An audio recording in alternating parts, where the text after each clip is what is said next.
Again, another pertinent topic of discussion coming your way. So this is where we'll have the experts deep dive into evolving cyber threats targeting these sectors and also the impact on users or for that matter the businesses and the urgent need for stronger regulations and security measures.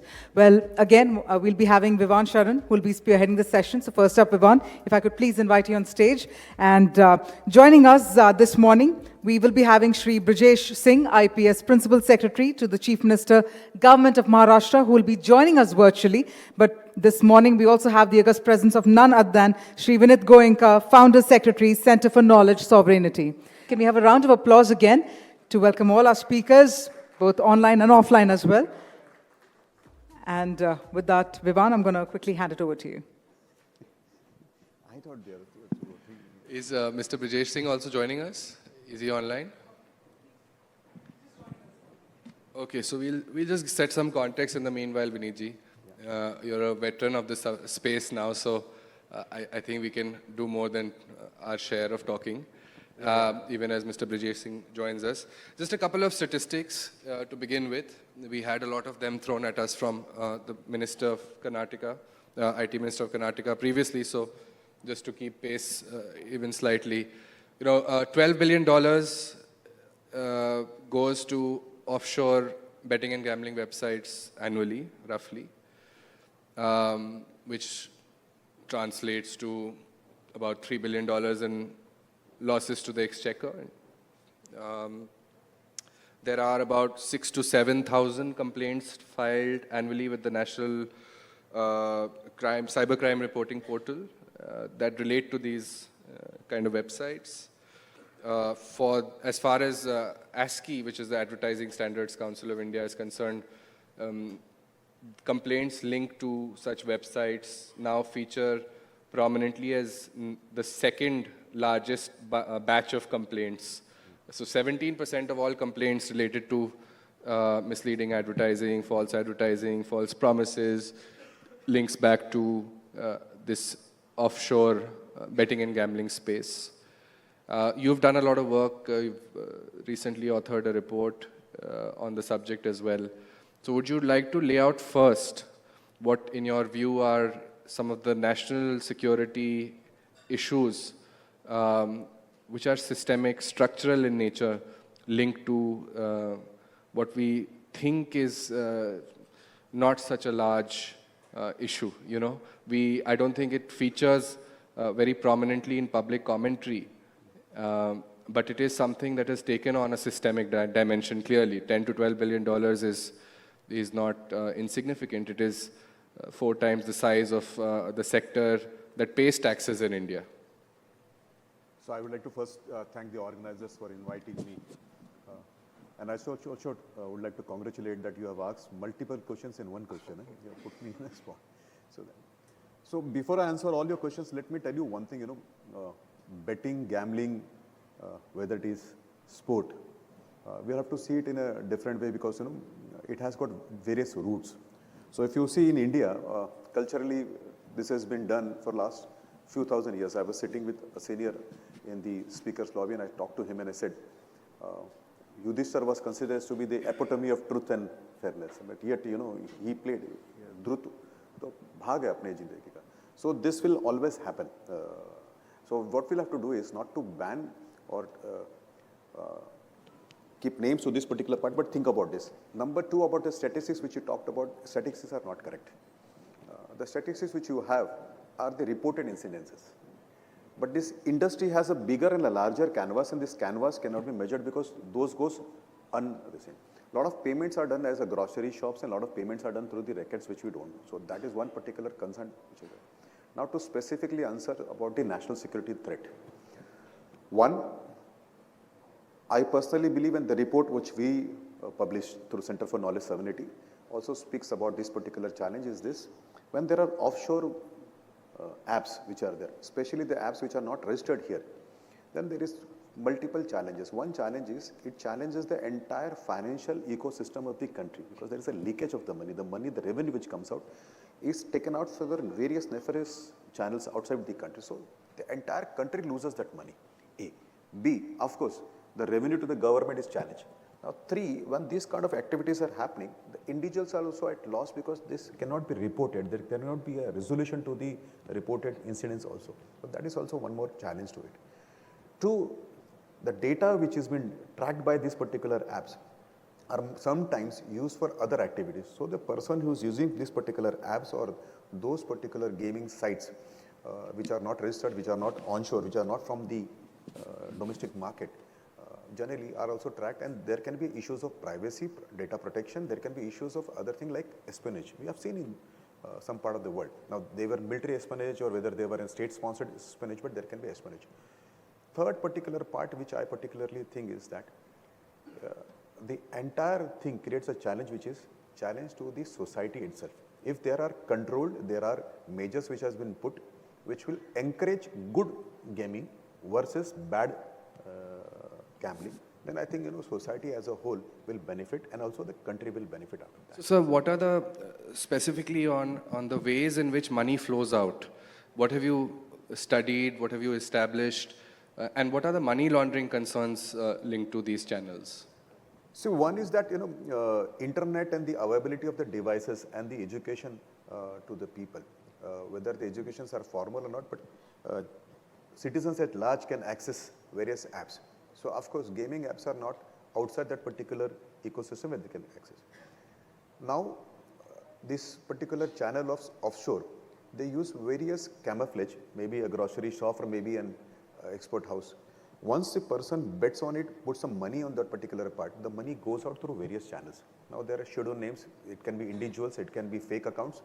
That leads to not only cybercrime, but also loss of the revenue, as I said in my earlier part of my answer. So this can be curtailed in case we put in mechanisms to identify this particular thing. Two, legitimize the system by imposing structures and infrastructures which will help us to curtail illegal betting, illegal gaming, and also encourage something which is domestic and which is good.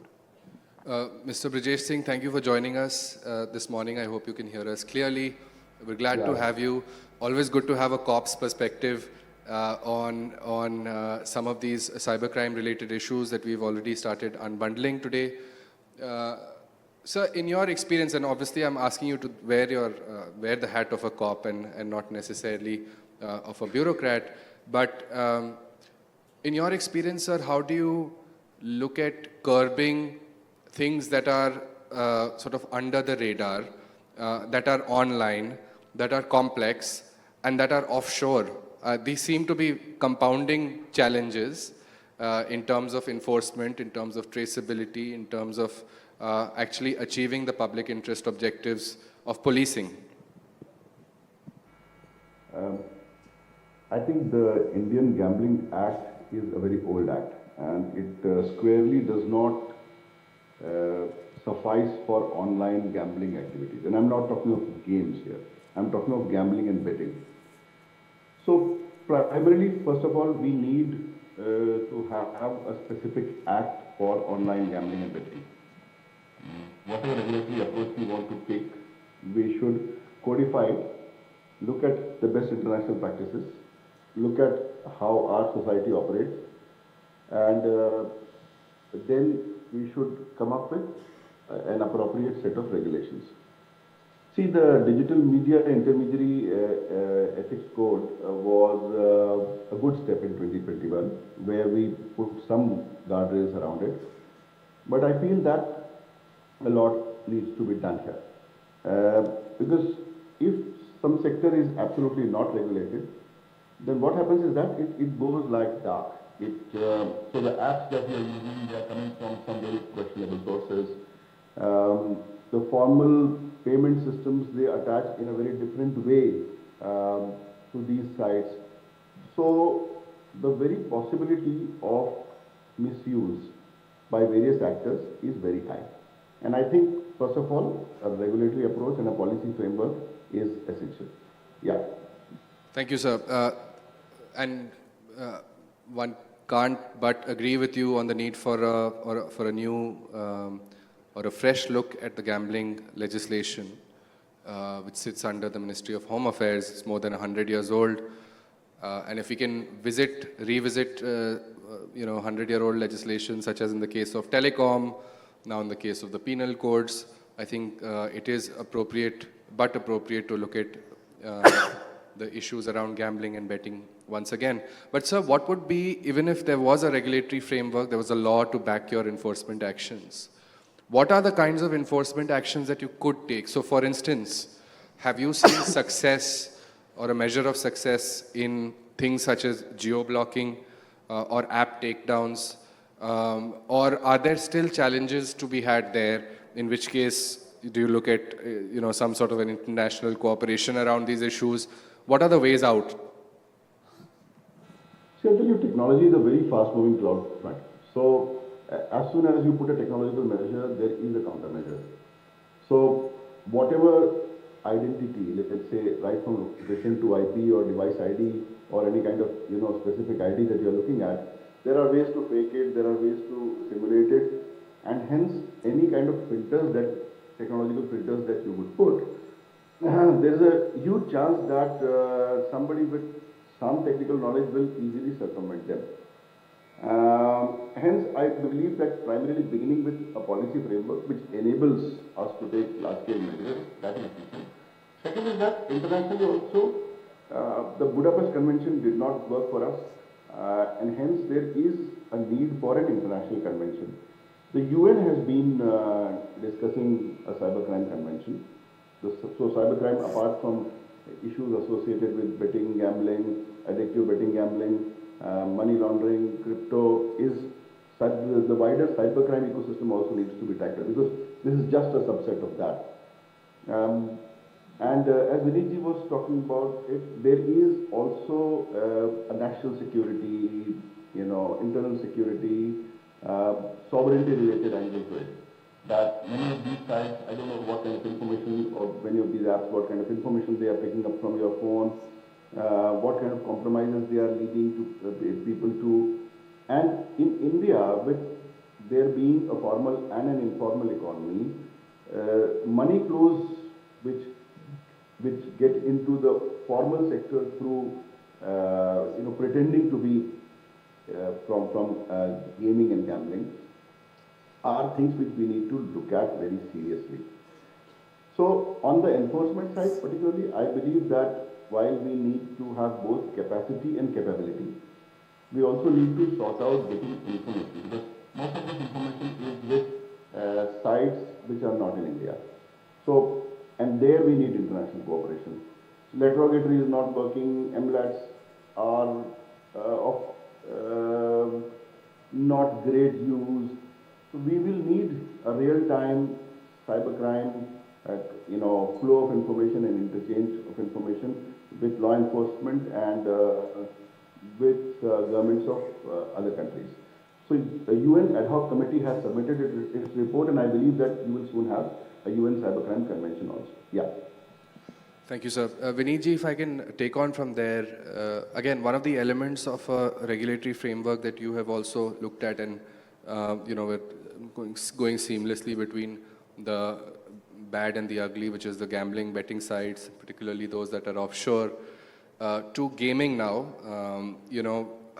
There is an imperative to distinguish so that people who are in the mainstream, who are contributing tax revenues, who are enhancing the skills of the population at large, are encouraged and differentiated.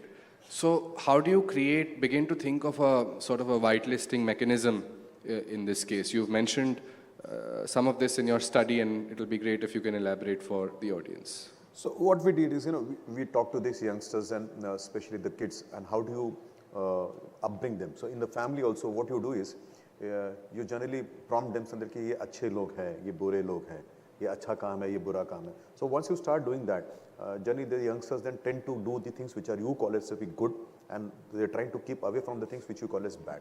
So I think whitelisting of the apps, whitelisting of the sites, especially ones which are homegrown, domestic, which comply with the regulations of the country, should be rewarded as whitelisted. And the ones which offend the country's regulations, which operate from outside, from shadow economies, those countries which we don't have agreements to initiate our law enforcement regulations, there we should do something called as blacklisting. One more thing which I would like to add, which has not been discussed till now, is being in a federal system, law and order is a state issue. And so what happens is different states think differently. They have their own political reasons, they have their own policies. Of course, cultures also are little bit here and there. So there are reasons for having different things. But there is a need right now to have a uniform central approach where, you know, the states and the central governments are aligned.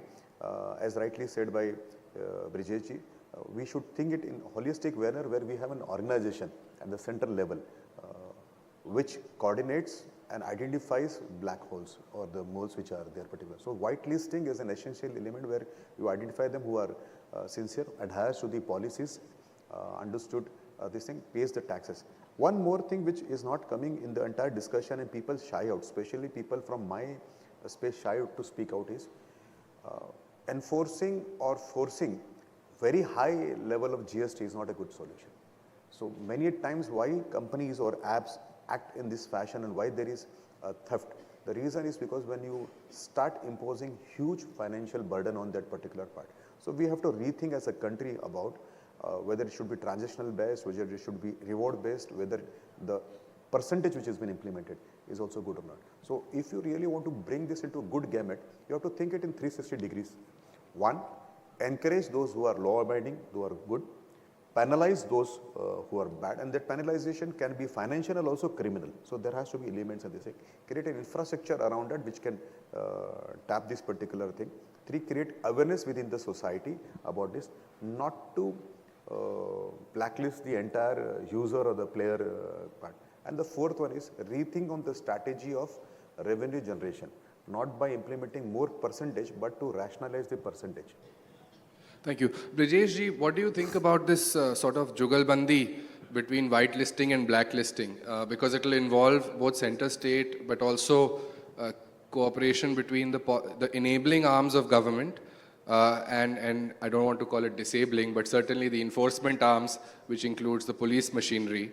And you have some experience in the realm of piracy, at least as far as MIPCO was concerned. You had championed some of these initiatives of building blacklists of URLs that were frequent defaulters and used to carry pirated content on their websites. And these lists were built, these were called infringing websites lists. These were built with the collaboration of the private sector. Or that was supposed to be at least the design of it. Can you speak to whether that sort of cooperation between the public and the private, how do we design that in the case of a space like gaming, and of course its corollary, which is the space that we want to regulate through stronger policing? I think something as amorphous as this, where boundaries between legit and illegal are blurred, and also where the legislative competence of the states is different, and the center has a role. Still, we have to see that our people are protected and that our economy is protected and that there is no crime happening. Now, this all creates a space wherein public-private partnership is a very good idea. So, 2-3 things can be done. One, idea of regulatory sandboxes is a very good idea. That we should, for new policy interventions, have a regulatory sandbox where we can, call people who are running legit platforms and ask from them that what measures do you think are appropriate and technologically possible, which can be implemented in this space. We can also learn, what technology stack is being used and what is an appropriate way, so that responsible reporting or automatic generation of metrics from the point of view of protecting our users are generated. I also feel that primarily where the problem lies is that KYC of these platforms, and similarly, protection of user data, because that is where problem is arising. That non-legit apps or a lot of data which is being taken including financial data, which is being then given to somewhere cybercrime and cyber fraud ecosystems where it can be misused.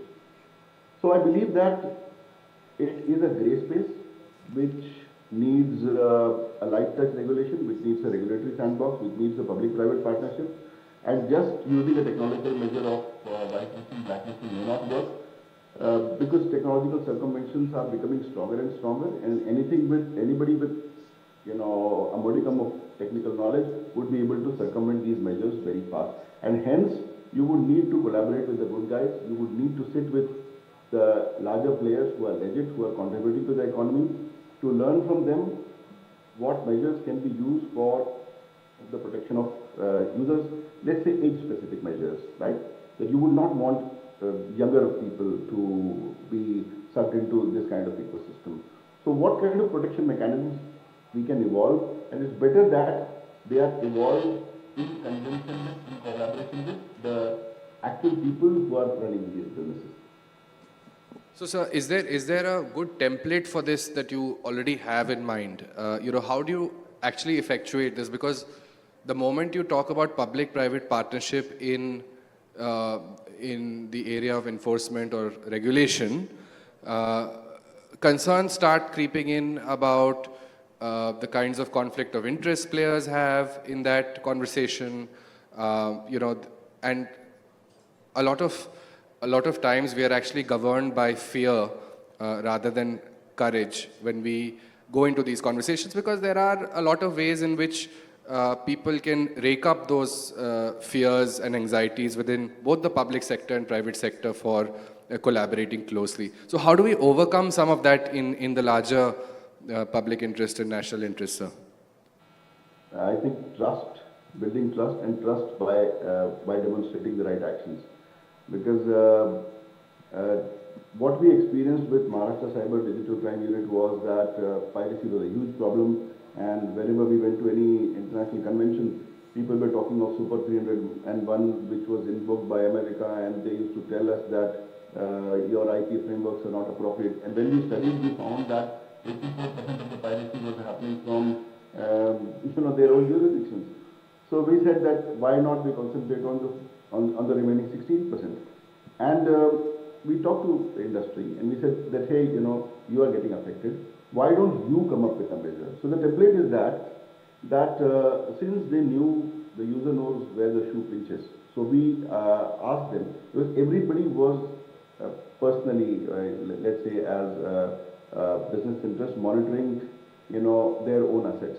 So we said, let's now have a pool of intelligence wherein we kind of collate all these, infringing websites or that information, and then we will give you enforcement teeth, you give us technology, you give us resources, you share intelligence, and we created these layers that all the enablement was given by the private sector, and we sat behind, and wherever enforcement teams were required, we collaborated with them and gave enforcement teams. So it was an absolutely seamless collaboration, cooperation framework, which is a good case study because we could virtually bring down, traffic worth millions of hits per day, which resulted in, huge gains for our own IP. I believe that this is a good model which can be studied. There are other models also, but this is in fact, a kind of a regulatory sandbox also in practice. So this kind of collaborative approach is a good template which can be worked through. Thank you, sir. And I do encourage everyone to look at the model followed for infringing websites in Maharashtra. Really a pioneering one. And on that note, Vinitji, there's also a role of civil society to monitor, the kinds of harms that users experience. And a lot of these harms are not so simple as they are not contained on one service or platform. A lot of times you have harmful activity that you can track across platforms or services, right? So something that originates in a communications app may go very quickly to a more open world social media app, may then take you into a gaming app, where again you're in a conversation, in a communications realm within that app, and then it can lead to various kinds of harms, including grooming for terrorism and so on and so forth. So how do we begin to build collective intelligence, in a sense? How do we become more intelligent as a society about these things? Because ultimately, there's only so much that the state can do. We, contrary to how it feels sometimes, we actually have a very small state in terms of the resources that Brijesh was talking about. They need the private sector to step up to capacitate them on things like piracy, for instance, which clearly means that civil society at some stage will have to take up the gauntlet of cybersecurity more broadly defined, or user security at the very least.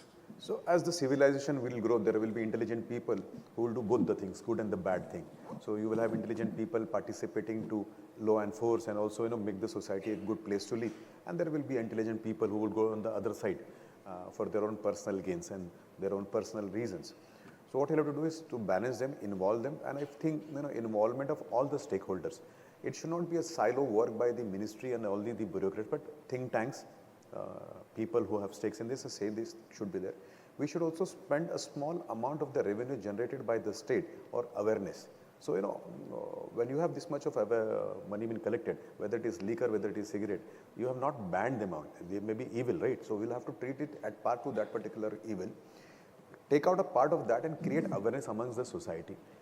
Involve think tanks, involve intellectual people in the discussion. One part which I've missed in the entire conversation in the last 15-20 minutes which we had is, there has to be a robust mechanism of consumer protection also. Right now, the player, when he's been cheated, then he has nowhere to go back. And so consumer protection and the ministry which is responsible for this particular part also should be a part of the entire mechanism to discuss. So it should be multi-ministerial disciplinary. But just on that, I mean, these are ideals, right? And we've seen this even in the case of the financial markets.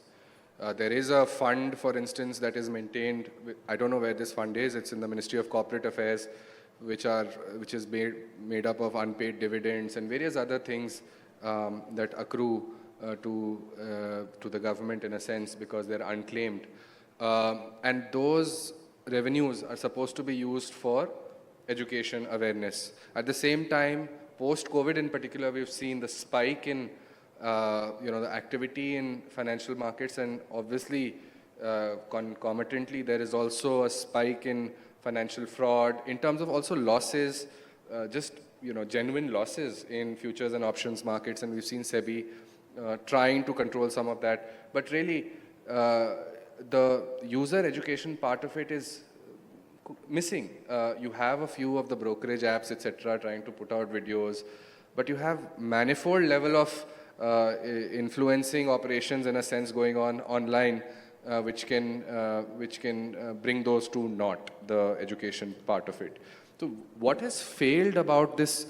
And I agree with you, look, the more we get revenues from the digital markets, the more I think there has to be some sort of compact between state and society that, look, we have to channel some of these revenues into capacitating ourselves to be resilient and not always then use a knee-jerk response when something goes wrong. So how do we address this? I know it's a difficult challenge, but we have to begin somewhere. So I don't want to shy out and I don't want to mince the words, and it may sound not pleasant. But then it is society which is responsible for this particular part. When the society starts taking as an everything which is coming to them, whether it is from the state or from the criminals or from the other industry or anybody, then the society suffers. The society has to voice.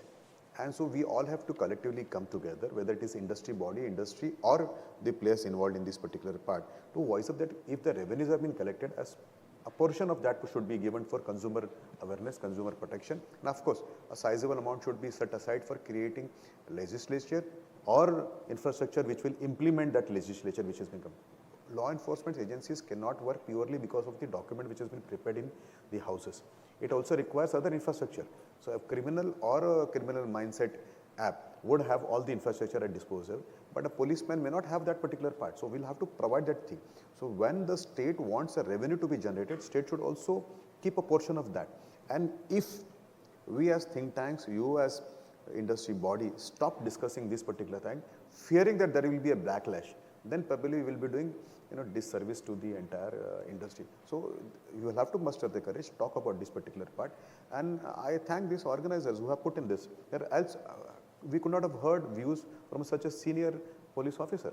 And Brijesh ji has been forefront of this particular part. So we'll have to invite this kind of people, involve them in various discussion, and not stop here only in the seminars, but at various levels. So as I said, if there are white papers coming up, we should not only involve people who are industry stakeholders, but think tanks, maybe academicians also, psychologists who understand this particular sphere, and there should be a discussion which should continue in the society, in the state also. Brijesh ji, your thoughts on how to raise citizen awareness? I mean, you have to do it all the time in policing for all sorts of activities. So how do you proceed on the digital front? I think a dedicated enablement of the user is needed here, and you need to have a sustained campaign for that. A lot of efforts are happening. I4C, CyberGhost are doing their campaigns, but I think what should be done is that education institutions, civil society and financial institutions, they have the reach and the resources wherein they can teach. So this is a new kind of literacy, that security literacy is not known to people. And you should have a dedicated resource center for understanding what is safe, what is unsafe, what is cryptocurrency, what is NFT, or what does it mean to have a token, how do you convert it into money, what are your liabilities, what kind of information you should share, what are your rights as a data subject. So it's privacy, DPDP itself. So these compliances, whether they are being undertaken by these sites and platforms or not. So it's all a question of empowering and making your user aware. It's a very large question which would require effort from people who have the resources and the interest in doing this. And I said that education institutions, civil society, financial institutions, they should come forward apart from government. And then also, as Vinit ji is saying, society and user itself, the user should take efforts because it's ultimately about their own interest and their own money. Vinit ji, now let's, as we go towards the fag end of this discussion, think of what the state should do. We've talked about some arms of the state from the enforcement perspective. We've talked about civil society should do. But from a regulatory point of view, what is the next step? And now let's distinguish again between what we need to do for gambling and betting, which is very clear. I think we need to revisit the act. We need to capacitate the police. The police needs to have some enforcement levers. So all of that work needs to be done on the Home Ministry side. What else is needed right now to bring some amount of differentiation between the good and the bad? Now, as I said, it is multi-ministerial requirement. It is not particularly one particular ministry, but maybe why not involve the consumer protection part? Why not involve the MHRD, which will in turn use this particular opportunity to educate. NCRT should be instructed to put in lessons or chapters in the classrooms so that students are also aware of this particular. So it is not which can be done by one particular ministry. It has to have a larger gamut. The discussion has to continue. And I think this kind of discussions will help. There was a recent DGGI report also which alluded to something of the nature that you're suggesting, interministerial or interdepartmental committee, which looks into, in their case, it was obviously tax leakages and how to stem those, because again, it takes a whole of government approach. But from a regulatory framework point of view, there's been this discussion for the last couple of years now on, and there was an interdepartmental committee which weighed in, and then we had the IT rules 2023 or 2021 amended. So how do we take this forward? Funneling of revenues for the government is one particular issue which has to be tackled, because without that, the entire ecosystem, financial ecosystem will go haywire. But at the same time, this being an issue which touches the families, it also impacts individuals. So law enforcement agencies has to be discussed. As I said earlier also, there are multi-disciplines which are there. Think tanks, educational institutes should also participate in this particular part. One thing which I think is, this has not been discussed in the media as such. It is not discussed at home. Parents should take this opportunity to talk to their children. They should talk at home and also make them aware of good and the bad of this particular part. I really don't know whether games will upskill an individual, but at the same time I know that it's an essential evil which cannot be eliminated. So we should think about this and discuss this continuously. Do we have an so-called set of discussion which has to be done? I think this will continue. We cannot stop the discussion. Brijesh ji, I know you've also taken an interest in parents' education in the past and vis-a-vis various digital mediums, and I think many studies prove that if anything, there are many other segments of the digital market where people are spending a lot of time, some of it productive, much of it unproductive. So how do we build that conversation also with parents at some level to be able to protect horizontally, minors, vulnerable communities, etc., from exposure to bad apps, and therefore, act in a self-regulatory manner in society as well. What have been your learnings so far on this front in terms of what doesn't work or what does work? I think the irony here is that the parents know less than the children in terms of technology, in terms of app specifics. So trying to educate them would be really boiling the ocean. So what works is in context warnings. So if you have very contextual warnings, like the to give you the wrong example, the bad picture on the cigarette packet, it's a very contextual, in context warning. So I used to head traffic 10 years back, and what we found that in terms of awareness campaigns, whatever money you spent on telling people that drive safely doesn't work. What works is that small beep beep when you don't wear your seat belt. So that in context warning is a very effective measure, and hence we should create a framework where there are on the apps, on the regulated apps, there are contextual warnings which tell people whenever they are crossing the lines of safety. So awareness works, but also these kind of technological measures work. And Vinit it has to be ingrained in the education system. There has to be a discussion at homes. Media and organizations like you are, I should be really thankful to you that you have brought up this topic, which is generally not discussed. I don't think so that any home discusses this problem, unless and until it becomes a huge addiction problem, or if the child is spending too much money on this. So there has to be a healthy discussion, and boundaries have to be set around it. It can be technological boundaries, which can be like in context measures, or it can be a healthy discussion in institutions and at homes. Thank you, sir. And as we draw close to this discussion, I really can't thank you both enough for giving such a holistic perspective, moving from what we just discussed vis-a-vis parents and children. And I completely agree, sir, that I think the paternal approach to regulation or even awareness is not going to work. Children who are even 12, 13 years old can run circles around their parents in all of these areas. And I think first and foremost, building that awareness amongst the policymakers is very important, because there tends to be this sort of deductive logic approach to regulation that that flows. It's a very top-down approach, and I think some of what we've discussed today is necessitates a bottoms-up thinking as well to complement any sort of law or regulation which will remain ineffective in its absence. So thank you very much, both of you, because you've drawn attention to these bottoms-up phenomena, which we need to keep in mind, whether it is vis-a-vis policing on the ground, whether it's about awareness or drawing up lists and registration mechanisms. So thank you very much for joining us this morning. Thank you. I'm going back wiser, learning from Brijesh ji and both of you. Thank you.